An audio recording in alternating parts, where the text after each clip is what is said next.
बच्चों मैं आपके साथ लास्ट टर्म पे पेपर डिस्कस कर रहा था और मैंने काफी सारे पेपर्स के आपको शॉर्ट्स भी दिखाए थे। तो मैंने लास्ट टर्म पे अभी के साथ ये केमिस्ट्री के कुछ क्वेश्चंस डिस्कस किए थे और वो क्वेश्चंस जो हम लोगों ने डिस्कस किए थे वो यहाँ से लेकर के यहाँ तक हम लोगों ने सारे क्वेश्चंस डिस्कस करके उसके एक नोट्स बना दिए थे। अभी बच्चों ऐसे काफी सारे पेपर्स हैं जो आपने हमारे साथ शेयर किए हैं, तो इन पेपर्स को भी हम लोग और देखते हैं और देखते हैं इसमें फिजिक्स और केमिस्ट्री में कौन से बेहतर क्वेश्चन हम लोग और कर पाते हैं। सबसे पहले बच्चों आपके पास यहाँ पर क्वेश्चन नंबर 1 है। इसमें लिखा हुआ है the radius of curvature of a concave mirror is 20। तो बच्चों अगर कॉनकेव मिरर है ना, यस सर। तो मिरर की अगर आपको फोकल लेंथ निकालनी हो तो वो r/2 होती है। लेंस के केस में ऐसा नहीं होता, लेकिन मिरर के केस में ऐसा होता है। जो फोकल लेंथ होती है वो r/2 पर होती है। तो बच्चों फोकल लेंथ जो होगी वो होगी 10 सेंटीमीटर। अगर आप इतना आंसर लिख देंगे तो गलत हो जाएगा। तो बेसिकली जो कॉनकेव होता है उसकी फोकल लेंथ नेगेटिव साइन के साथ लिखी जाती है और कॉन्वेक्स की फोकल लेंथ पॉजिटिव साइन के साथ लिखी जाती है। ये भी मैंने आपको अलग से सिखा रखा है। तो बच्चों जब भी आप फोकल लेंथ लिखें तो आपको इस बात में ध्यान रखना होगा कि जब भी कॉनकेव लेंस हो चाहे concave mirror, focal length negative ही होगी। ठीक है, तो अगर आपने माइनस नहीं लगाया होगा एग्जाम में तो ये क्वेश्चन गलत हो सकता है। क्वेश्चन नंबर 2 पे ध्यान दीजिए, लिखा है what is the velocity of a light in vacuum. ये सारे बच्चों को पता है 3 × 10⁸ मीटर पर सेकंड होती है। Power of a lens is 1 dioptre. जो पावर होता है बच्चों वो रेसिप्रोकल ऑफ फोकल लेंथ होता है, जहां पे फोकल लेंथ मीटर में होती है। ये आप जरूर याद रखिए। तो पावर बच्चों कितनी है इसकी? 1 डायोप्टर है। तो पावर की जगह बच्चों 1 रख दीजिए। तो जो फोकल लेंथ आएगी वो आएगी 1 मीटर। 1 मीटर को आप 100 सेंटीमीटर भी लिख सकते हैं। तो इसका आंसर अगर आप लिखना चाहें तो 1 मीटर या 100 सेंटीमीटर दोनों में से लिख सकते हैं। तो बच्चों मायोपिया को हम लोग रेक्टिफाई करते हैं यूजिंग कॉनकेव लेंस, लेकिन हाइपरमेट्रोपिया को हम लोग को रेक्टिफाई करते हैं यूजिंग कॉन्वेक्स लेंस। बच्चों मैंने आपको रे डायग्राम काफी अच्छे से सिखाए हुए हैं, अगर आप भूल गए हैं तो दोबारा आप यूज कर सकते हैं। ये कॉन्वेक्स लेंस होता है और बच्चों ये कॉनकेव लेंस होते हैं। अगर आपको आइडिया नहीं है तो हम उसे दोबारा भी लेक्चर्स वगैरह लेकर के उसको रिपीट करिए, क्योंकि आपके पास कॉन्वेक्स कॉनकेव इनको यूज करके एग्जाम में क्वेश्चन जरूर आते हैं और आपको जवाब देना ही पड़ेगा। और आपको मैंने ये भी बताया कि लेंस फॉर्मूला जो होता है वो होता है 1/f is equal to 1/v minus 1/u। और जो मिरर फॉर्मूला होता है वो होता है 1/f is equal to 1/v plus 1/u। तो बच्चों लेंस फॉर्मूला लेंस में ये लगता है और अगर मिरर होगा तो उसमें ये फॉर्मूला लगता है। ये मैंने आपको रिवाइज भी करवा दिया। इसके अलावा बच्चों मैग्निफिकेशन के फॉर्मूले अलग थे। मिरर में जो बच्चों मैग्निफिकेशन का फॉर्मूला था वो था m is equal to minus v/u is equal to height of image divide by height of object.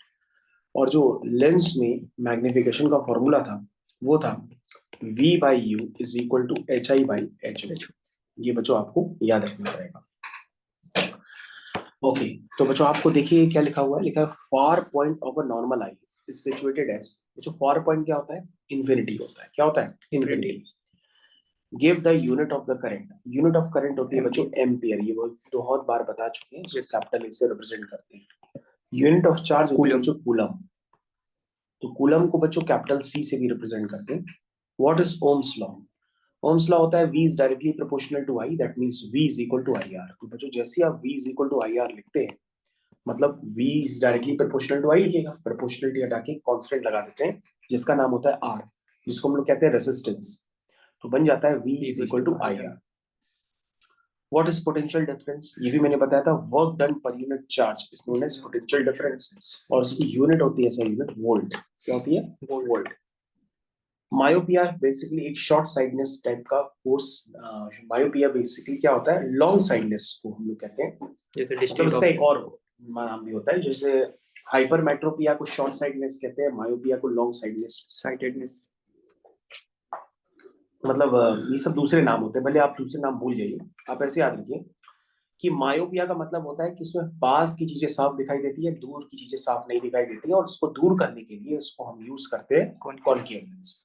इसका बच्चों रे डायग्राम भी आपकी बुक्स वगैरह में बना है जो मैंने आपको बताया था, उसको यूज करना। और सारे रे डायग्राम एक बार बना करके सब दोबारा रिपीट भी कर लीजिए एग्जाम पॉइंट ऑफ व्यू से। जब अभी आप रिपीट करेंगे तभी आप एग्जाम तक कर पाएंगे। An object is placed at a focus of a concave lens of focal length 30 centimetre. कहाँ लिखा गया है? कह रहा है कि ऑब्जेक्ट रखा गया है फोकस पे। बच्चों ऑब्जेक्ट कभी भी फोकस पे रख दोगे तो जो उसकी इमेज बनेगी वो इन्फिनिटी में ही बनती है, उसको सॉल्व करने की जरूरत नहीं है। ऑब्जेक्ट फोकस पे होगा, इमेज इन्फिनिटी पर होगी, इमेज फोकस पे होगी, ऑब्जेक्ट इन्फिनिटी पर होगा। समझ गए? क्योंकि पहला केस तो आपका ये था ना कि सब केसेस में ऑब्जेक्ट आपका इन्फिनिटी पे होता था, तो चलने वाली ray parallel to principal axis चलती थी, और आफ्टर रिफ्लेक्शन वो फोकस पे मीट करती है, और लेंस होगा तो आफ्टर रिफ्रैक्शन भी वो फोकस पे ही मीट करती है। अगला, difference between ammeter and volt meter. ये बच्चों हमको करना पड़ेगा। अमीटर वैसे करंट को मेजर करता है और वोल्ट मीटर पोटेंशियल डिफरेंस को मेजर करता है। अमीटर को बच्चों बैटरी के साथ सीरीज में लगाते हैं, वोल्ट मीटर को बैटरी के साथ पैरेलल में लगाते हैं। तो बच्चों इस तरह के डिफरेंसेस आपको तैयार करने पड़ेंगे। मैंने तो ऐसे बातों बातों में दो बता दी जो रैंडमली सभी बच्चों को पता होता है कि अमीटर करंट को मेजर करता है, वोल्ट मीटर पोटेंशियल डिफरेंस को मेजर करता है, अमीटर बैटरी के साथ सीरीज में लगता है, वोल्ट मीटर बैटरी के साथ पैरेलल में लगता है। फिर देखो बच्चों, in a conducting wire 6.25 into 10 की power 18 electrons are flowing per second. ठीक है ना, इतने इलेक्ट्रॉन्स फ्लोइंग कर रहे हैं per second. Calculate the value of electric current in conductor. तो क्या पूछ रहा बच्चों? इलेक्ट्रिक करंट पूछ रहा। Calculate the value of electric current in conductor. तो करंट कैसे निकालते हैं? Q is equal to I T होता है, यानी करंट निकालने के लिए आपको I चाहिए होगा, यानी I होगा Q बाई टी। अब बच्चों आपको ये निकालना है कि भाई ये तो सारा काम 1 सेकेंड में हो ही रहा है, तो T तो 1 सेकेंड है, लेकिन Q क्या होगा? Q होता है बच्चों Ne। क्या होता है? Ne। N का मतलब कितने इलेक्ट्रॉन्स हैं? वो है 6.25 इंटू 10 की पावर 18, ये तो गया N हो गया। और E कितना है? वो है 1.6 इंटू 10 की पावर माइनस 19। तो बच्चों इनको आप इसको इससे मल्टीप्लाई कर देना, और 10 की पावर 18 10 की पावर माइनस 19 ये कंबाइन होकर बन जाएगा 10 की पावर माइनस 1। समझ गए? yes, या 1/10 लिख देना, और 1.6 में 1/10 एडजस्ट कर दो तो 0.16 हो जाएगा। तो बच्चों जो Q होगा आपका वो हो जाएगा 6.25 इंटू 0.16 कूलम। ये Q आ गया। Q बच्चों यहाँ पे आप प्लेस कर दो, और टाइम की वैल्यू कितनी है? 1 सेकेंड है, क्योंकि यहाँ पे लिखा था ना पर सेकेंड का मतलब होता है 1 सेकेंड। तो आपके पास क्या निकल के आ जाएगा? करंट निकल के आ जाएगा। उसके बाद बच्चों लिखा है the focal length of a convex lens is 20 centimetre. ठीक है, at what distance from the lens should be object, पूरा नहीं लिखा है, at what distance from the lens should be placed, मतलब ऑब्जेक्ट शुड बी प्लेस्ड, इसमें object लिखना भूल गया है, to form a 2 times magnified real image. इस बच्चों को आप कंप्लीट कर लीजिए, मैं इसको कंप्लीट कर देता हूँ। वैसे ये तो क्वेश्चन है तो बुक का ही, लेकिन चलो मैं एक बार कंप्लीट कर देता हूँ। तो प्यारे बच्चों इस क्वेश्चन को ध्यान से देखिए, क्वेश्चन आपके सामने पहली बार आ रहा है, ध्यान से देखिए क्या लिखा है इसमें। इसमें लिखा हुआ है बच्चों कौन फोकल लेंथ कॉन्वेक्स लेंस की, तो फोकल लेंथ कॉन्वेक्स लेंस की प्लस साइन के साथ लिखते हैं, तो plus 20 centimetre. Eight what distance from the lens should be the object, object distance पूछ रहा है U। ठीक है ना, मतलब U जो होता है वो ऑब्जेक्ट की लेंथ से दूरी होता है, V जो होता है वो इमेज की लेंथ से दूरी होता है। ठीक है ना, eight what distance from the lens should be object be placed. Sir उसकी जो इमेज बन के है वो क्या होगा? Form 2 times magnified real image. तो बच्चों 2 टाइम्स का मतलब मैग्निफिकेशन 2 हो गया, और रियल इमेज है तो m की वैल्यू नेगेटिव होती है, वर्चुअल एंड डायरेक्ट होती है तो m की वैल्यू पॉजिटिव होती है। अब बच्चों m क्या होता है? m होता है बच्चों कौन सा लेंस है, तो m होता है v by u is equal to h i upon h, और मिरर होता है तो minus v by u is equal to h i upon h, तो लेंस है तो v बाई यू लिख दो उसको, तो बच्चों v की वैल्यू आ जाएगी -2v। ठीक, तो जो आप लेंस फॉर्मूला लगाइए 1/f is equal to 1/v minus 1/u, उसको सॉल्व कर लीजिए और आपको जो निकालना है उसी पे ध्यान दीजिएगा। 1/f, f कितना बच्चों 20 है, v कितना बच्चों -2u है, और u तो u ही है। चलो बच्चों यहीं पे सब निकाल के लिख लेते हैं।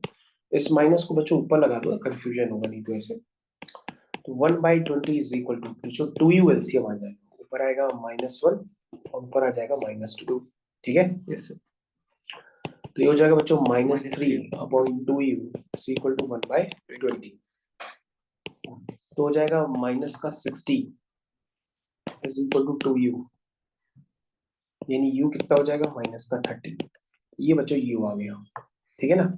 इसने ऑब्जेक्ट डिस्टेंस पूछी थी ना, ऑब्जेक्ट डिस्टेंस आ गई बच्चों 30 सेंटीमीटर फ्रॉम द लेंस, समझ गए। और ऑब्जेक्ट डिस्टेंस बच्चों हमेशा ही नेगेटिव आती है, क्योंकि आपको पता है कि आप कोई भी अगर डायग्राम बनाते हो तो जितनी भी डिस्टेंसेस होती है बच्चों वहां कहाँ से मेजर करते हैं हम लोग, ऑप्टिकल सेंटर से। तो ऑप्टिकल सेंटर लेंस में कहाँ होता है, यहाँ होता है। और मिरर होता है तो मिरर में सारी डिस्टेंसेस हम लोग पोल से मेजर करते हैं। तो बच्चों कभी भी अगर ऑब्जेक्ट को आप यहाँ पे ही तो प्लेस करोगे, तो ऑब्जेक्ट की डिस्टेंस को मेजर करने के लिए जब आप ऑरिजिन से चलोगे तो लेफ्ट हैंड साइड चलोगे, तो इस तरफ क्या आएगा, यू नेगेटिव ही होता है। और अगर इमेज आगे बन रही है, वर्चुअल हो या इरेक्ट हो, तो आगे बढ़ोगे तो ये पॉजिटिव हो जाएगा। तो बच्चों ये आपको हर बार देखना पड़ता है कि भैया ऑब्जेक्ट डिस्टेंस तो बच्चों हर ही केस में नेगेटिव होती है, चाहे मिरर हो चाहे वो लेंस हो। लेकिन आपको इमेज के लिए देखना पड़ता है कि भाई कौन सा केस है और किस केस में वी पॉजिटिव नेगेटिव हो सकता है। तो बच्चों ये वाला तो क्वेश्चन हो गया है, थर्ड वाला क्वेश्चन कंप्लीट हो गया। इसके बाद ऐसे बच्चों यहाँ पर और भी कई सारे क्वेश्चन हैं, आप चाहें तो कर सकते हैं। और ये सारे ही क्वेश्चन तो एक साथ ही एनसीईआरटी से उठा करके रख दिए गए हैं। ये सारे के सारे क्वेश्चन बच्चों पांचों के पांचों क्वेश्चन एनसीईआरटी से उठा के कॉपी पेस्ट करके सीधे डाल दिए गए हैं। आप चाहें तो उनको कंप्लीट कर सकते हैं। मैं यहीं पे इनको पेस्ट कर देता हूँ बच्चों। बता दीजिए फर्स्ट इक्वेशन हम के लिए हम क्या लिखे, कंप्लीट कर दीजिए जरा जल्दी से जल्दी।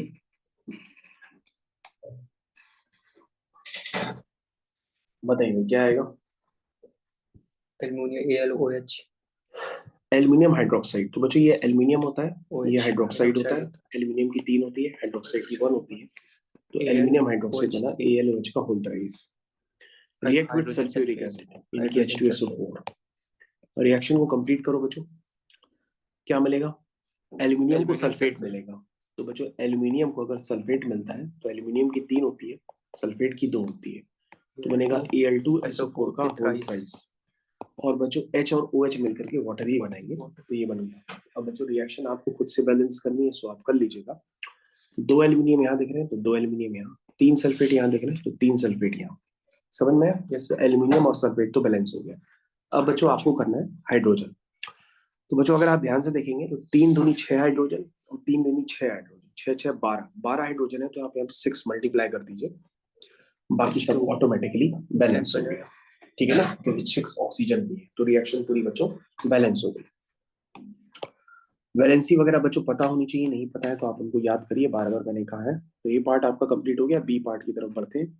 लेड नाइट्रेट होता है PbNO3, गलत, PbNO3 का होल ट्वाइस। लेड की 2 होती है, नाइट्रेट की 1 होती है। सोडियम आयोडाइड से रिएक्शन की, आयोडाइड और सोडियम दोनों की वैलेंसी सेम होती है। तो बच्चों इसमें बनेगा Pb और I, तो PbI बनेगा, तो Pb की 2 होती है, I की 1 होती है, तो PbI2 हो जाएगा। और NaNO3 बन जाएगा। Na की 1 होती है, नाइट्रेट की भी 1 होती है, लेकिन वहां नाइट्रेट 2 है तो इधर भी 2 नाइट्रेट कर दो, उधर 2 सोडियम हो गए, इधर भी 2 सोडियम कर दो, रिएक्शन बैलेंस हो गई। सी पार्ट सोडियम हाइड्रोक्साइड, ये बच्चों हो गया सोडियम, ये हो गया हाइड्रोक्साइड। किससे रिएक्ट करता है, कॉपर सल्फेट। बच्चों कॉपर सल्फेट, कॉपर के सॉल्ट का कलर जो होता है बच्चों वो ब्लू होता है। तो बच्चों यहाँ बनेगा sodium sulphate, sodium sulphate, sulphate की 2 होती है, सोडियम की 1 होती है। तो सल्फेट की 2 होती है ना, तो 2 सोडियम के पास चला जाएगा और फॉर्मूला बन जाएगा Na2SO4। और कॉपर हाइड्रोक्साइड, कॉपर की 2 होती है, तो कॉपर OH का होल ट्वाइस। बैलेंस कर दो, 2 सोडियम 2 सोडियम, बाकी बच्चों देख लेंगे, ठीक है, ठीक है ना। चलिए बैलेंस होगी reaction. D part potassium chlorate KClO3, कह रहा है पोटेशियम क्लोरेट को हीट करेंगे तो क्या बनता है, क्या बनता है बच्चों, इसको एक बार चेक करिएगा, मैं होमवर्क में डाल देता हूँ। ई silver nitrate react with copper, silver nitrate react with copper, ये तो डिस्प्लेसमेंट रिएक्शन होती है। इसमें क्या बनता है, कॉपर नाइट्रेट बनता है, यस सर, है ना, और सिल्वर अलग हो जाता है। तो कॉपर नाइट्रेट, कॉपर की 2 होती है, नाइट्रेट की 1 होती है, और सिल्वर अलग हो जाता है। एक रिएक्शन बच्चों मैंने आपको होमवर्क में डाली है, देखिएगा इसमें ऑक्सीजन गैस लिबरेट होती है कि नहीं होती है, चेक करके बताइएगा। चलिए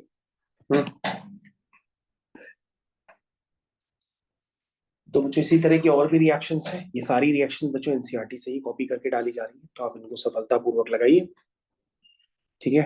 और बच्चों मैं आपको अभी भी बता दे रहा हूँ, आपके पास बोर्ड एग्जाम में ऐसे क्वेश्चंस होंगे, जैसे यहाँ पर क्वेश्चन नंबर 3 है, ये भी एनसीईआरटी का ही है। इसमें आपसे ये जरूर पूछा जाता है बार बार कि भैया ऑक्सीडाइजिंग एजेंट कौन है, रिड्यूसिंग एजेंट कौन है।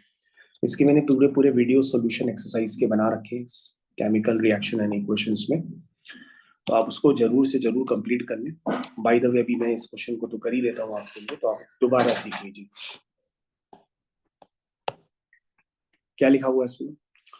लिखा है manganese dioxide MnO2 react with HCl, क्या बनता है? Manganese dichloride MnCl2 plus chlorine plus water.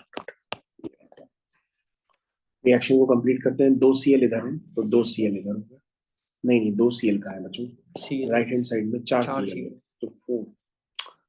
उसके बाद बच्चों शायद देखो रिएक्शन बैलेंस हो जाएगी, हो गई रिएक्शन बैलेंस। अब बच्चों आपको देखना होगा कि यहाँ पर ऑक्सीडेशन रिडक्शन वाला मामला आपको समझाना पड़ेगा, ठीक है।